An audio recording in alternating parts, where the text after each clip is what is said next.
আপনাকে গাড়ি দেয়, আমি বলি আপনাকে যখন গাড়ি দেয় মালিক বলছে যে আপনি মেইন রাস্তা উঠবেন না, চাবি দেওয়ার সময় বলছে, তার শর্তে আপনি মেইন রাস্তা উঠছেন কেন? এই অপরাধ করছেন, তাহলে শাস্তি পাবেন, 2 দিন পরে চলে আসতে পারবেন, সমস্যা নাই।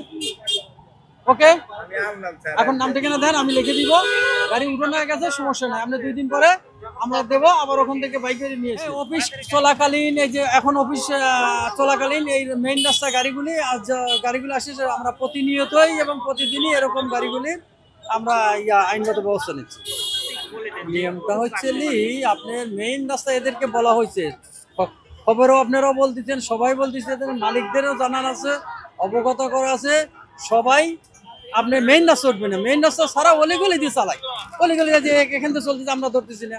মেইন রাস্তার অফিস আওয়ারে যখনই 2 চাকা গাড়ি 3 চাকা গাড়ি আর ওই আমাদের দ্রুত গাড়িগুলো এদের সাথে আসতে পারে না, যানজট সৃষ্টি হচ্ছে, এই কারণে দুর্ঘটনা হচ্ছে প্রতিনিয়ত। হ্যাঁ, এই জন্য আইনগত ব্যবস্থা শুধু মেইন রাস্তার জন্য।